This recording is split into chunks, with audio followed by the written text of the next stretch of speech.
चलो जी, कल last class के अंदर अपन ने रेट ऑफ रिएक्शन की बात की थी। किसकी बात की थी? Rate of reaction. उसको कौन कौन से फैक्टर अफेक्ट करते हैं उनकी बात कर ली थी। अब आज अपन को पढ़ना है रेट लॉ। क्या पढ़ना है? Rate law. Rate law, rate constant. ठीक है, तो हेडिंग डालो रेट लॉ।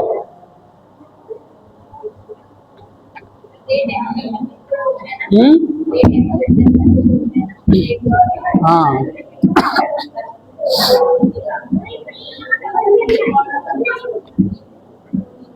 ये क्या कर रहे हो तुम?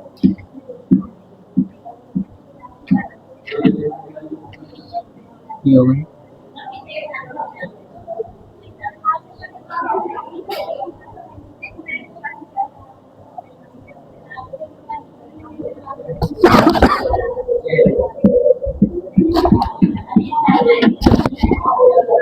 चलो,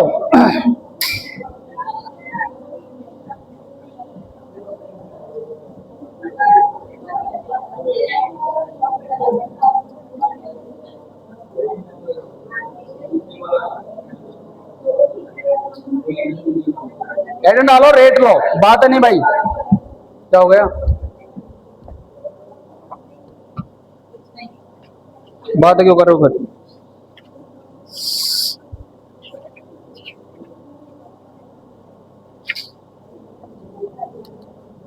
चलो लिखो, रेट लॉ को बोलते हैं बेटा बेग नियम। क्या बोलते हैं? बेग नियम। अब इसको समझने से पहले आप एक चीज समझ लो। क्लास 11 की कुछ बातें मैं आपको याद दिला रहा हूं जो आपको याद होनी चाहिए। कौन सी? जैसे अपन वहां लिखते थे A plus B in convert C plus D, ये लिखते थे क्या? इसके लिए लॉ ऑफ मास एक्शन काम करता था। क्या काम करता था? Law of mass action. Law of mass action क्या कहता है? जो आपको रेट दे रखी है, क्या दे रखी है बेटा? रेट दे रखी है, वह डायरेक्टली प्रोपोर्शनल होती है concentration of reactant, concentration of reactant के, मोलर कंसंट्रेशन ऑफ रिएक्टेंट के। और जो आपको स्टोइकियोमेट्री दे रखे होते हैं, ये कहां चले जाते हैं बेटा? पावर के अंदर चले जाते हैं। आगे बात समझ में? तो जब भी अपन कोई भी डायरेक्टली प्रोपोर्शनल का साइन हटाते हैं तो R equal to k concentration of A की power a concentration of B की पावर स्मॉल बी। ये क्या हो गई बेटा? इसकी रेट हो गई। क्या हो गई? रेट हो गई। अब ये है थ्योरेटिकल वैल्यू। कैसी है बेटा? Theoretical value. आगे बात समझ में? लेकिन यही डिट्टो ऐसे कैसे रिएक्शन होगी, लेकिन यहां जब आप रेट लिखोगे तो रेट डायरेक्टली प्रोपोर्शन होगी कंसंट्रेशन ऑफ ए की power x concentration of B की पावर बाई। अगर इसे आप ओपन करके लिखोगे तो के कंसंट्रेशन ऑफ ए की पावर एक्स और कंसंट्रेशन ऑफ बी की पावर बाई। आगे बात समझ में? अब जो यहाँ एक्स और बाई जो भी स्टोइकियोमेट्री आई है, ये इसके इक्वल भी हो सकती है ए और बी के, और ये डिफरेंट भी हो सकती है, क्योंकि ये है एक्सपेरिमेंटल वैल्यू है बेटा। क्या है? Experimental value. आगे बात समझ में? और जो स्टोइकियोमेट्री है वो आपकी ए और बी के समान भी हो सकती है और समान नहीं भी हो सकती। अब बताओ जब ये एक्सपेरिमेंट से आई है तो एक्सपेरिमेंट से आने के बाद में बेटा जब अगर अपन को एक साथ डिनोट करनी पड़े तो n इक्वल टू लिखते हैं अपन x प्लस बाई। क्या लिखते हैं बेटा? x plus by. और जो यहाँ n है जिसको बोलते हैं ऑर्डर ऑफ रिएक्शन। क्या बोलते हैं बेटा? ऑर्डर ऑफ रिएक्शन बोलते हैं। अब ये एक्सपेरिमेंट का डाटा है। अब ये ए और बी के समान भी हो सकता है और ए और बी के समान नहीं भी हो सकता है। अब अपने को पर्टिकुलर रिएक्शन के लिए x प्लस बाई की वैल्यू फाइंड करनी होती है। आगे बात समझ में? जो आपको स्टोइकियोमेट्री दिखती है वो स्टोइकियोमेट्री दिखाई देगी ही नहीं। आगे बात समझ में? अब बताओ अपन ने यहाँ ये जो R है इसे क्या बोलते हैं अपन? Rate of reaction. क्या बोलते हैं? अभिक्रिया का वेग। और जो K है इसे बोलते हैं रेट कांस्टेंट। क्या बोलते हैं? Rate constant. रेट कांस्टेंट को बोलते हैं बेटा अभिक्रिया वेग नियतांक, क्या बोलते हैं? अभिक्रिया वेग नियतांक। आगे बात समझ में? तो आपको इसमें कंफ्यूजन नहीं होना है, ये थ्योरेटिकल वैल्यू है, ये एक्सपेरिमेंटल वैल्यू है। तो सबसे पहले लिखो डेफिनेशन ऑफ रेट लॉ, लिखो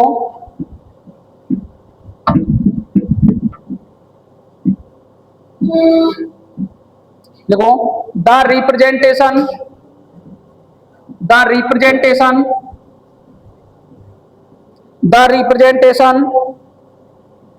of rate of reaction,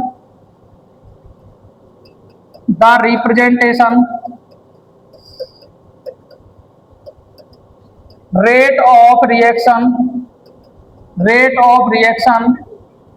rate of reaction in terms of molar concentration of reactant, molar concentration of reactant is known as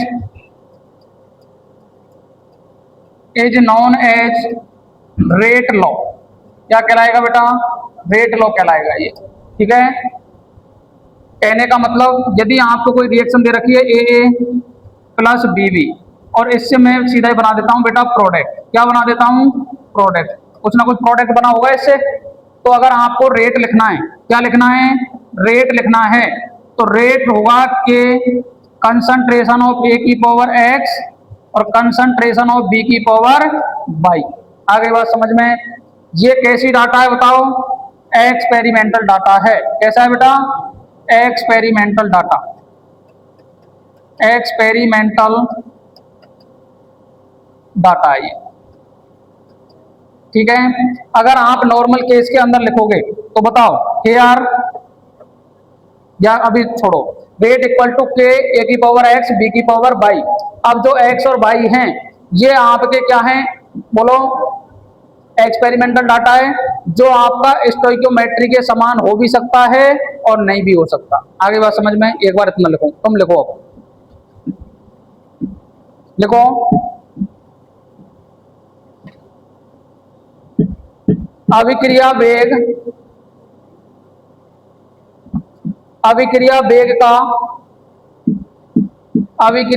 का अभिकारकों की सांद्रता के पदों में प्रायोगिक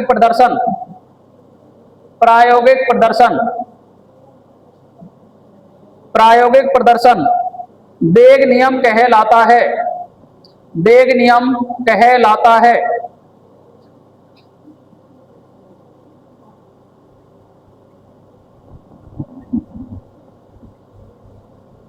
इस व्यंजक में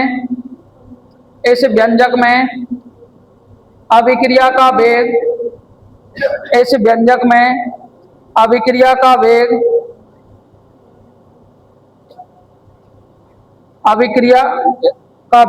अभिकारकों की मोलर सांद्रताओं के गुणनफल के समानुपाती होता है। अब अभिक्रिया लिख लो बेटा।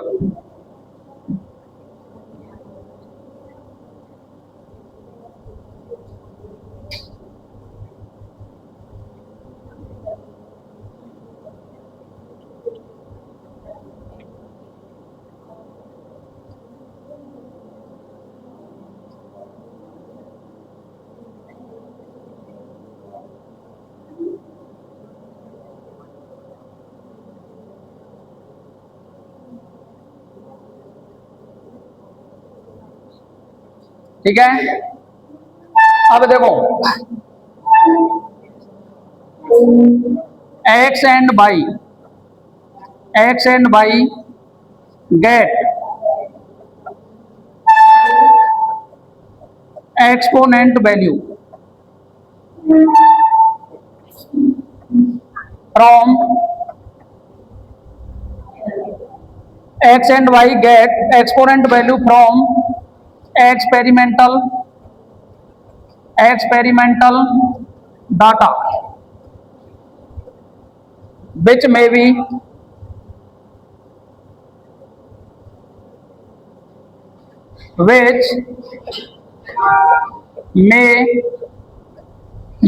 or may not be same stoichiometric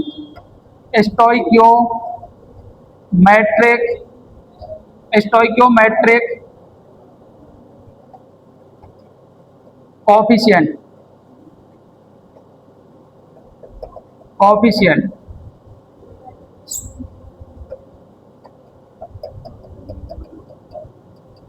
अब देखो जो एक्सपोनेंट वैल्यू हैं एक्स और वाई, ये कहां से प्राप्त की जाती है बेटा? एक्सपेरिमेंट से। किससे प्राप्त की जाती हैं? एक्सपेरिमेंट से। अब एक्सपेरिमेंट की जो वैल्यू है ये स्टोइकोमेट्री के समान हो भी सकती है और नहीं भी हो सकती। आगे बात समझ में? बोलो कोई परेशानी? ठीक है। अब अपने को यदि रेट लिखना है तो रेट में आप बताओ, अब मैं क्या लिखूंगा? n equal to x plus y, ठीक है। और जो n है इसे बोलेंगे अपन ऑर्डर ऑफ रिएक्शन। क्या बोलेंगे बेटा? Order of reaction. आगे बात समझ में? इसके बाद में x क्या है? Order of with respect to A के रेस्पेक्ट में ऑर्डर है। y क्या है? Order of with respect to b। तो लिख लेंगे x क्या है यहाँ? Order of with respect to A, और y क्या है? Order of with respect to b के रेस्पेक्ट में ऑर्डर है और a के रेस्पेक्ट में क्या है बेटा? ऑर्डर है। एक्सपेरिमेंटल डाटा है, थ्योरेटिकल डाटा है। ये एक्सपेरिमेंटल डाटा जो आपका स्टोइकियोमेट्रिक कोएफिशिएंट के बराबर हो भी सकता है और नहीं भी हो सकता। ये बार बार मैं इसलिए कह रहा हूं कि जो आपको दिखेगा वैसा कुछ होगा ही नहीं। आगे बात समझ में? लिखो भैया, तुम लिखो घातांक x और y के मान, घातांक x और y के मान प्रयोग से प्राप्त किए जाते हैं। घातांक x और y के मान प्रयोग से प्राप्त किए जाते हैं जिनका मान रस समीकरण मितीय, जिनका मान रस समीकरण मितीय गुणांक के समान हो भी सकता है और नहीं भी।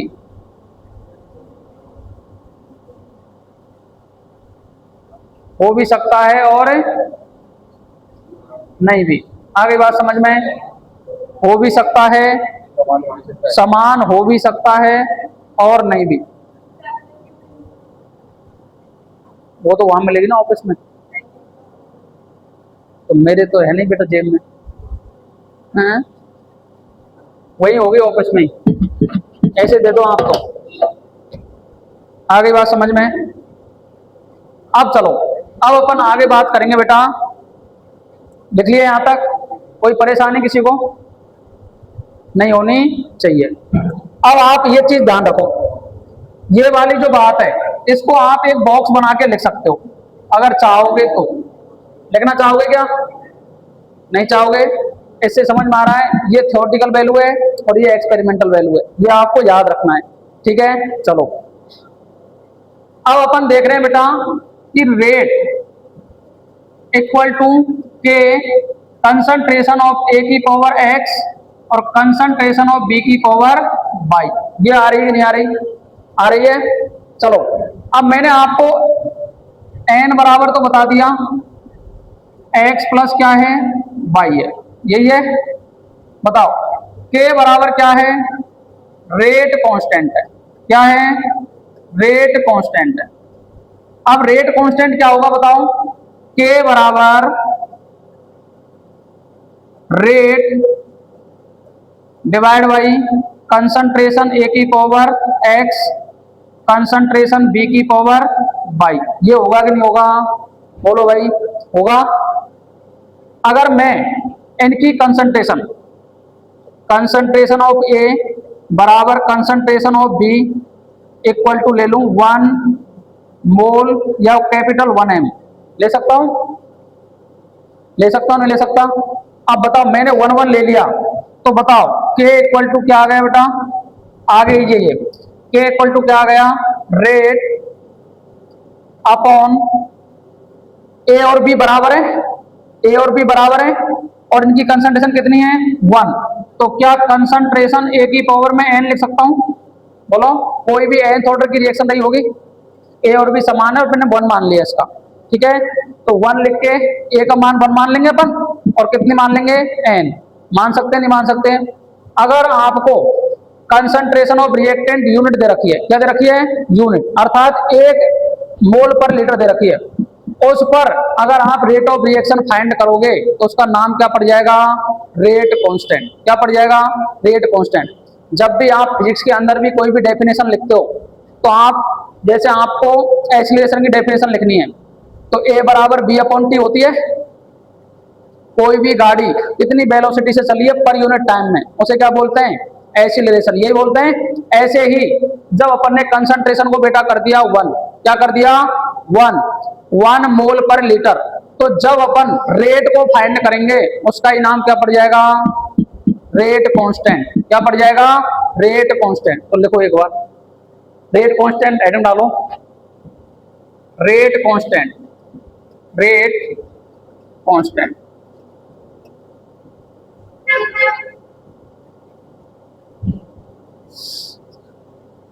वेग स्थिरांक, वेग स्थिरांक,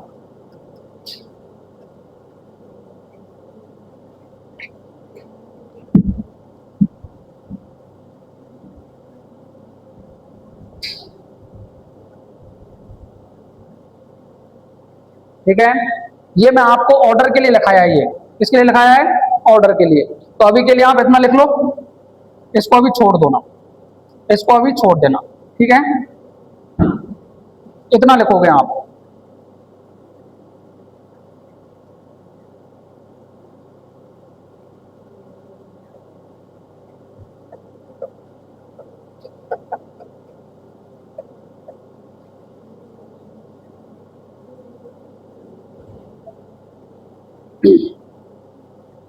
ठीक है, अगर 1m मान लेंगे तो 1 रख दोगे यहाँ और 1 रखते क्या हो जाएगा, रेट बराबर आ जाएगी के, ठीक है।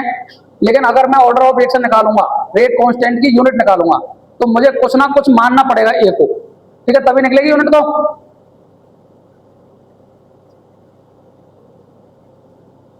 रेट कांस्टेंट लिख लिया,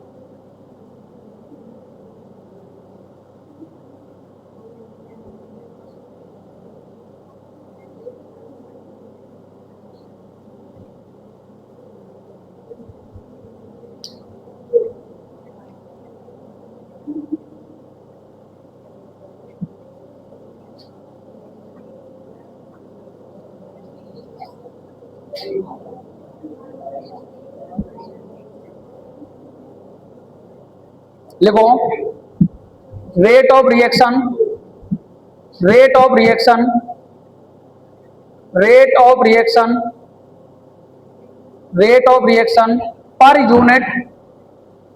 unit concentration of reactant, per unit concentration of reactant is known as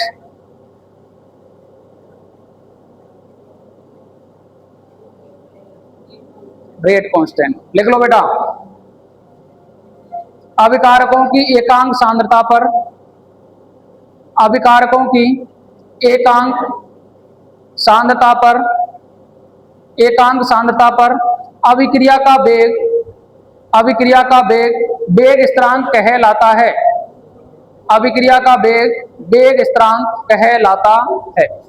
यहां तक किसी को कोई परेशानी हो तो मेरे को बताओ आप। रेट लो समझ में आ गया आपको, रिएक्टेंट की कंसंट्रेशन मोलर कंसंट्रेशन के रूप में रिप्रेजेंट करना है, क्या कहलाता है, रेट लो। ठीक है। रिएक्टेंट की कंसंट्रेशन को अपन 1 m कर दें, यूनिट कर दें, क्या कर दें, यूनिट कर दें, तब अपन रेट ऑफ रिएक्शन फाइंड करेंगे, उसे क्या बोल देंगे, रेट कांस्टेंट। यहां तक कोई परेशानी, बोलो भाई कोई परेशानी है क्या? अब नेक्स्ट टाइम डालो unit of rate constant, unit of rate constant क्या हो गया, उधर नहीं है क्या?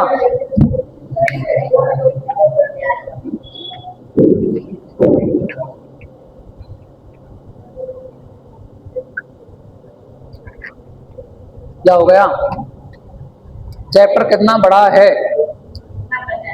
चैप्टर तो स्टार्ट हुआ है अभी, ये तो स्टार्ट हुआ है बेटा। ठीक है, यूनिट ऑफ रेट कांस्टेंट, ठीक है। अब आपको रेट ऑफ इसकी अपन यूनिट निकालें, तो आपको क्या दे रखा है, जैसे मैंने कहा बेटा रिएक्टेंट से क्या बन रहा है, प्रोडक्ट बन रहा है, क्या बन रहा है जी, प्रोडक्ट बन रहा है, कोई परेशानी नहीं होनी चाहिए। अब मुझे अगर रेट लिखना है, इसका क्या लिखना है, रेट लिखना है, तो क्या के कंसंट्रेशन ऑफ आर की पावर, और मैंने कहा इस रिएक्शन की जो ऑर्डर है वो एन है, क्या है, एन, एक्सपेरिमेंट से एन आई है, आगे बात समझ में। अब यदि मुझे के निकालना है तो बताओ बेटा, rate divide by concentration of R की पावर एन। अब आपको काफी जगह ए भी मिलेगा और काफी जगह आर भी मिलेगा, आपको दोनों से कोई कंफ्यूजन होना ही नहीं चाहिए। काफी जगह तो आपको ए लिख कर दे देगा कोई, और कोई लिख देगा आर, उससे कोई फर्क नहीं पड़ेगा, ठीक है। आप बताओ,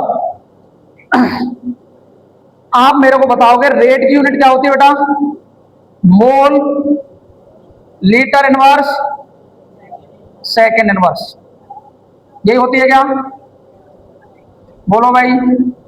और इसकी यूनिट क्या होगी, मोल पर लीटर और की पावर एन होगी कि नहीं होगी, बोलो, एन होगी, क्योंकि ये भी तो कंसंट्रेशन है, क्या है, कंसंट्रेशन, और कंसंट्रेशन की पावर एन लग रही है तो यूनिट की पावर भी एन लग जाएगी। अगर 2 लग रहा है तो 2, 4 लग रहा है 4, 5 लग रहा है 5, होगी कि नहीं होगी। अब मेरे को बताओ, ये मोल पर लीटर है, ये भी मोल पर लीटर है, यहां से अगर मैं इसको हटाऊं तो ये भी क्या है बेटा, मोल पर लीटर है, क्या, बोलो है या नहीं है, मोल पर लीटर है। अगर मैं इसको आगे वाले पेज पर लेके चलता हूं, अब मोल पर लीटर सेकेंड इनवर्स, यही चल रहा है, दोनों सेम है या नहीं है। अब जब कुछ नहीं दे रखा है तो क्या इसके ऊपर 1 रहा होगा, रहेगा कि नहीं रहेगा, रहेगा 1। जब किसी के पास कुछ नहीं है तो मानते हैं 1 है, ठीक है। अब मेरे को इसको ऊपर ले जाना है तो सारी वैल्यू माइनस में जाएगी कि नहीं जाएगी, बोलो।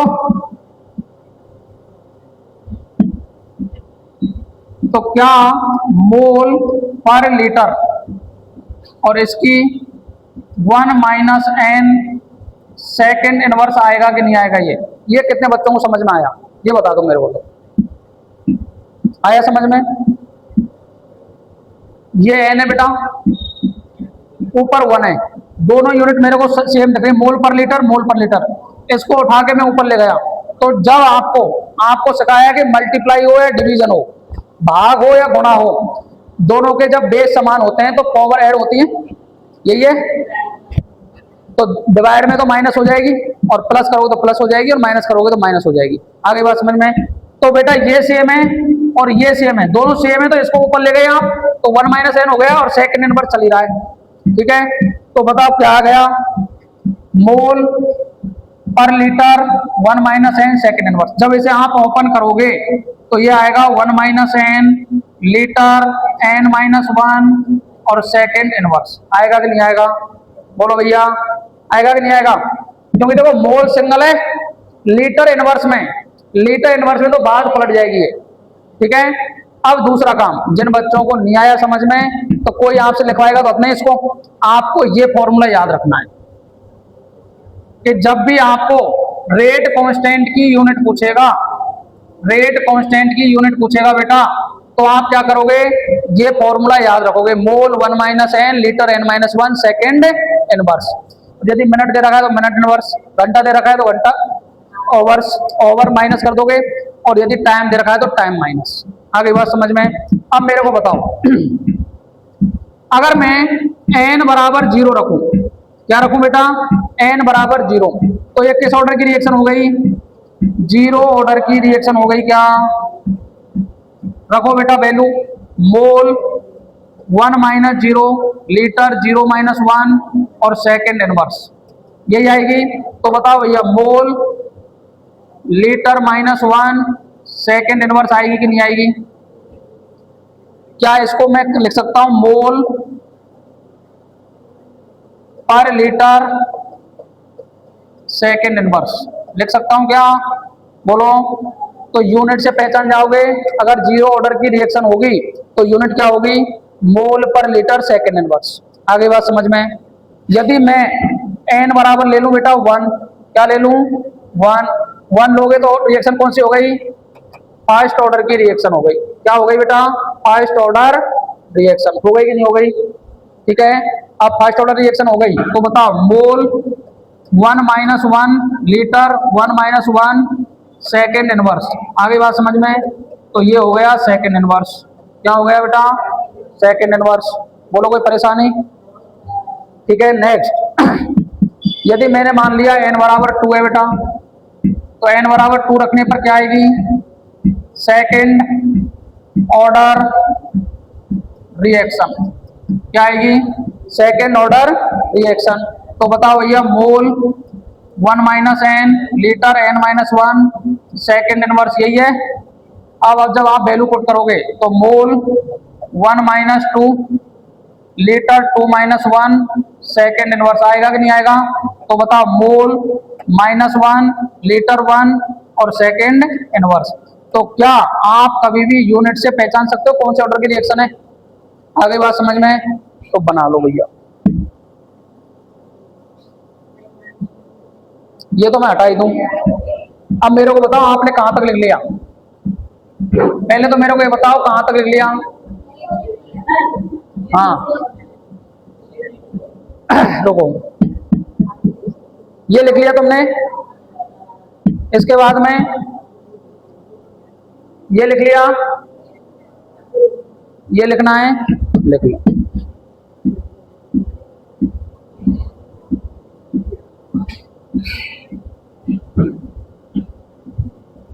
वेग स्थिरांक की इकाई, क्या है इसका नाम, वेग स्थिरांक की इकाई।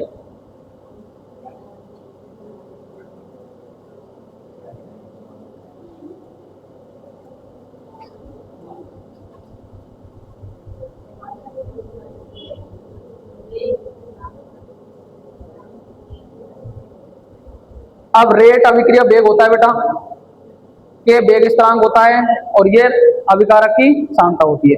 अभी तो ऐसे चलेगा, क्या कह रहे हो, इकाई बोल दो मात्रक बोल दो, एक ही बात है।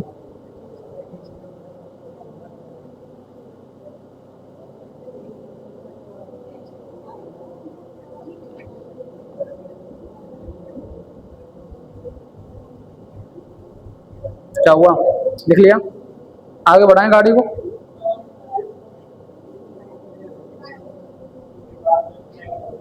आएगी इसके बाद वाली।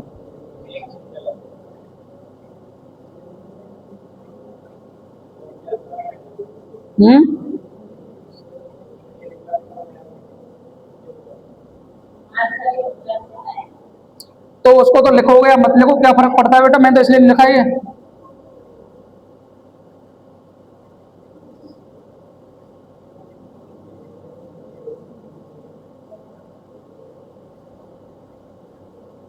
मेरे हिसाब से +1 को लिखते नहीं है अपन, और तुम कह रहे हो तो लिख देंगे लोग, ये अंडरस्टूड होता है। माइनस में कहाँ लगा, लो जी हटाओ।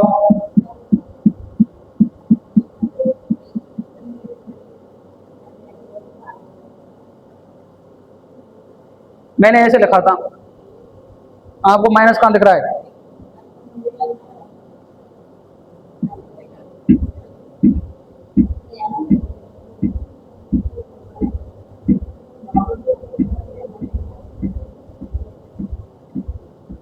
लिख दो इसके ऊपर 1 लिखने से कोई परेशानी नहीं है, अंडरस्टूड होता है 1। एल,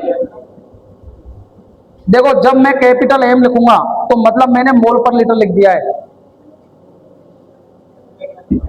हाँ मैंने ऐसे, चलें आगे, करो करो।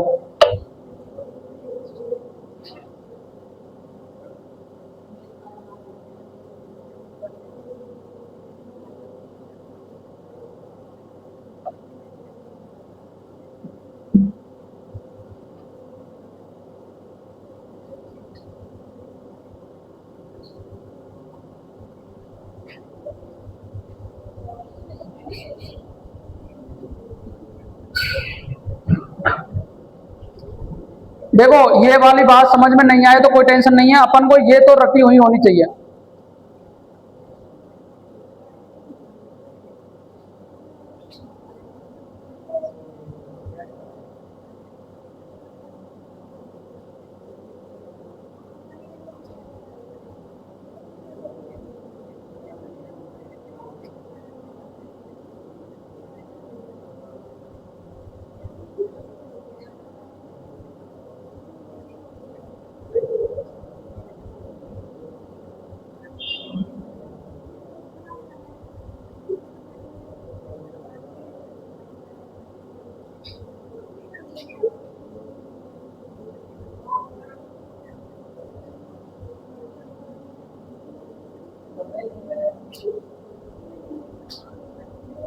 लिख लिया?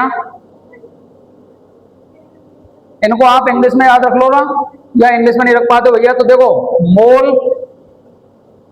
1 minus n litre n minus 1 और सेकंड इनवर्स, ऐसे हैं, ऐसे आता है लिखना। हाँ तो ये कर लो। इंग्लिश वाला तो सारी चीजें, हिंदी वाला इंग्लिश में समझ सकता है, लेकिन अगर इनको हिंदी में लिख देंगे तो इनकी बात बैठेगी नहीं व्यवस्था। ठीक है, चलो ये लिखो। जैसे अपन टेस्ट वगैरह देखते हैं ना, तो बच्चों के इंग्लिश मीडियम के जो हिंदी और हिंदी वगैरह के टेस्ट होते हैं ना, अब मैं कहता हूँ उसके अंदर आप सबसे इजी मामला है, आपको एप्लीकेशन लिखना है, उसके लिए 8 लाइनें याद रखनी है बस, सभी जगह वही लिखनी है। स्टोरी के अंदर कुछ भी लिख के आ जाओ आप, उसके अंदर 5 पॉइंट याद रखने हैं। प्रस्तावना, बनाने के कारण, मनाने के उद्देश्य, मनाने की विधियां, उपसंहार। हाँ तो उसको निबंध बोलते हैं। नी का मतलब नहीं, बंद का मतलब बंद। आगे बात समझ में? जिसको लिखने में कोई बंद नहीं हो, मतलब कुछ भी लिखो तुम, ऐसे नंबर को नहीं काटना।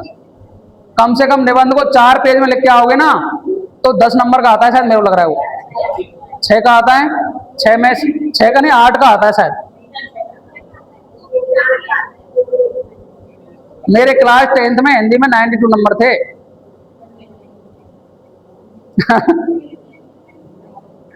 चलो ये लिख लिया।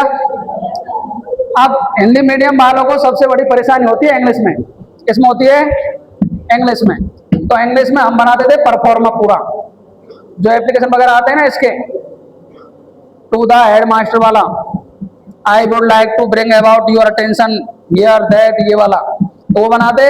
और जो क्वेश्चन में आता है ना 4 लाइन का, 2 लाइन उसमें से लिखते हम, ठीक है। उसके बाद में फिर नीचे की जो परफॉर्मा था उसको लिखते, और वो भी अपन हिंदी में याद करते उसको पहले।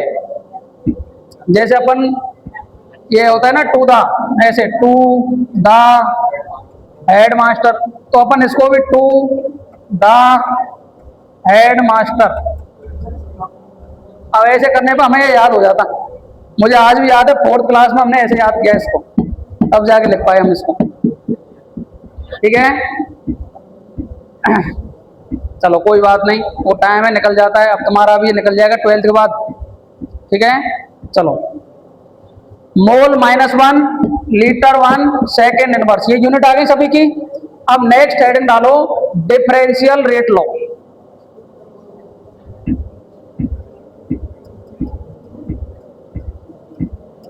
डिफरेंशियल रेट लो।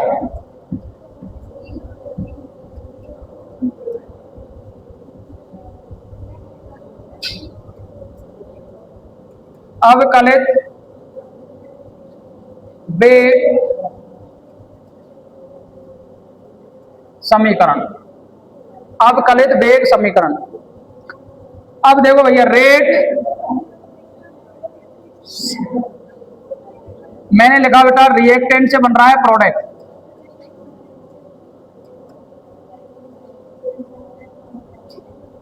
रिएक्टेंट से क्या बन रहा है? प्रोडक्ट।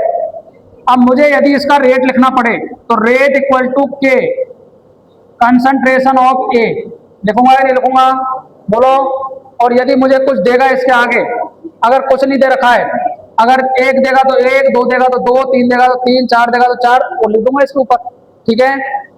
अब मुझे रेट लिखना है तो मुझे इसका रेट लिखूंगा मैं d R upon d t equal to k concentration of ए।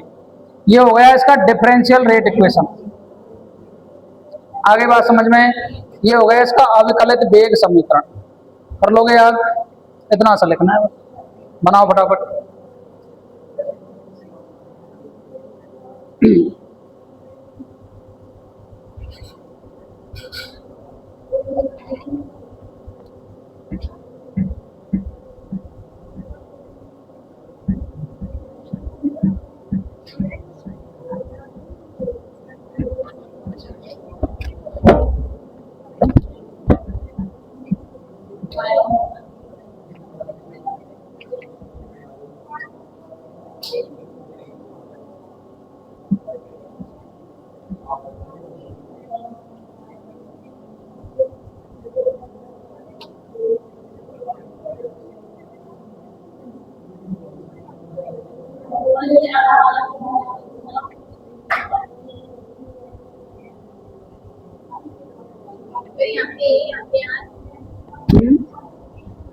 आ रहे ना?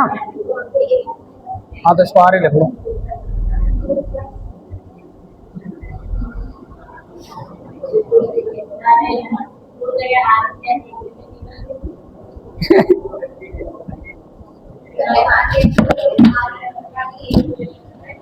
उल्टा समझ जाते फिर तुम।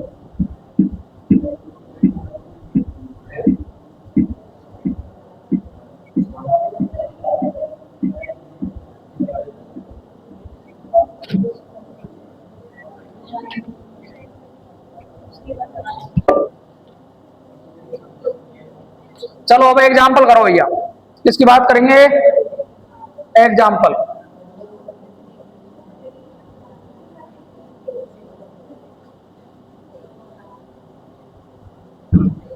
To NO gas plus O2 and convert to NO2 gas. आप इसका मुझे डिफरेंशियल रेट इक्वेशन लिख के बताओ।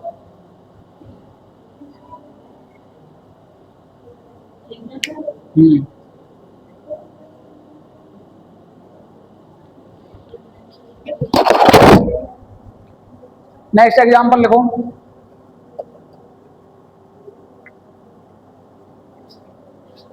CHCl3 plus Cl2 and convert CCl4 plus HCl।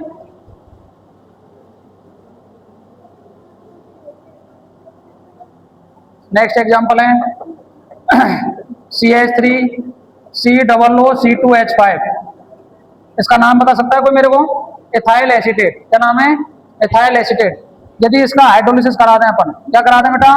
Hydrolysis, तो क्या बनेगा बताओ? एक तो एसिटिक एसिड बन जाएगा और एक बन जाएगा पीने के लिए एल्कोहल। ठीक है। काम की बात है, याद हो जाते तो मैं। चलो भाई, अब मेरे को बात समझना आप।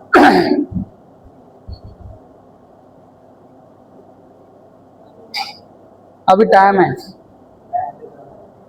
8 मिनट। चलो देखो, 2 दिन हो गए ना तुम्हारे 2-2 घंटे की यार। चलो देखो, अब मुझे इसका क्या लिखना है बेटा? Differential rate equation. तो डिफरेंशियल से पहले तो आप वैसा वाला ही लिख के बता दो मेरे को। Rate equal to k concentration of NO की पावर 2 और O2, ये लिखोगे कि नहीं लिखोगे? बोलो भाई। इसके बाद में rate equal to k concentration of CHCl3,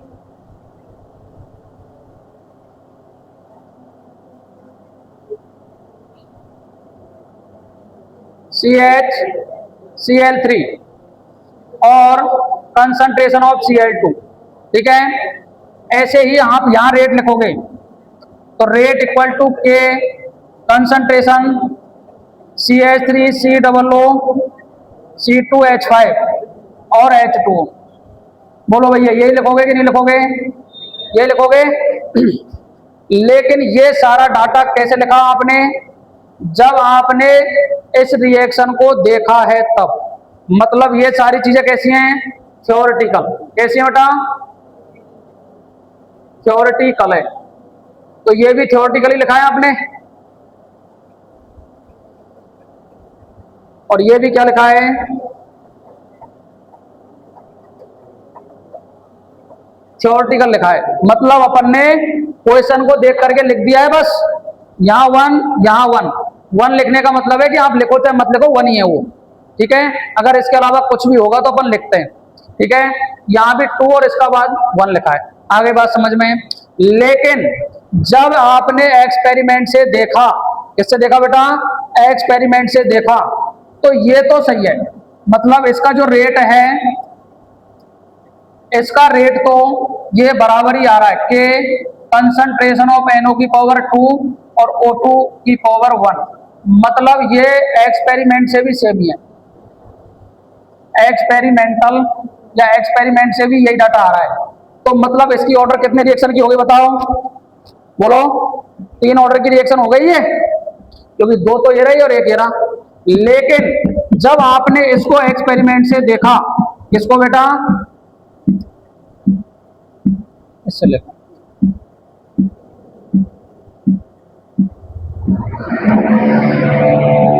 अगर आपने इसका रेट देखा तो बताओ कि कंसंट्रेशन ऑफ CHCl3, इसके रेस्पेक्ट में तो 1 ही ऑर्डर आ रही है। कितनी आ रही है? 1। लेकिन Cl के रूप में जो Cl है, इसके रेस्पेक्ट में कंसंट्रेशन कितनी आ रही है? हाफ। कितनी आ रही है? हाफ। तो कहने का मतलब हो गया भैया, ये एक्सपेरिमेंट से, इससे एक्सपेरिमेंट से कितने ऑर्डर की रिएक्शन है? 1.5 ऑर्डर की रिएक्शन है। इससे 1.5 की। देखने में कैसी लग रही है? 2 ऑर्डर की, लेकिन एक्चुअल में कितनी है? 1.5। ये खून का कलर हो गया। दिख रहा है कि ये? चलो, ये दिख रहा है तुम्हें? चलो, रेट अगर आप यहां देखोगे तो आपको इसके रेस्पेक्ट में कितने की दिख रही है? ये 2 ऑर्डर की। कितने की दिख रही है? 2। लेकिन जब इथाइल एसीटेट का हाइड्रोलिसिस करवाया जाता है और जो चीज किस में हो? एक्सेस में हो, वो कभी भी काउंट होती ही नहीं है। तो बताओ रेट क्या आ गई? के CH3 COO C2H5 और 1। और H2O के रेस्पेक्ट में कितनी आ रही है? 0 ऑर्डर की। कितनी आ रही है? 0 ऑर्डर की। तो लिखना चाहो तो लिख दो या मत लिखो। तो ये आई एक्सपेरिमेंट से। बोलो भाई, अंतर दिखा कुछ? तो जो अपन सोच रहे हैं और जो बच्चे सोचेंगे उसमें, और अपन निकालेंगे एक्सपेरिमेंट से, उसमें रात दिन का अंतर है या नहीं है। तो ऐसे ही अपन पढ़ते हैं स्यूडो फर्स्ट ऑर्डर रिएक्शन के नाम से। किस नाम से पढ़ते हैं? Pseudo first order reaction. बना लो, ठीक है। बोलो, कोई परेशानी? तो लिख लेंगे। यहाँ n बराबर कितना है बेटा? यहाँ n बराबर है 1 और n बराबर क्या है बेटा? ऑर्डर। बस हो गया एंड, ठीक है। यहाँ ऑर्डर कितना आ रहा है? 1.5 और यहाँ ऑर्डर कितना आ रहा है? ऑर्डर 2। आ गई बात समझ में? बाकी बातें करेंगे कल।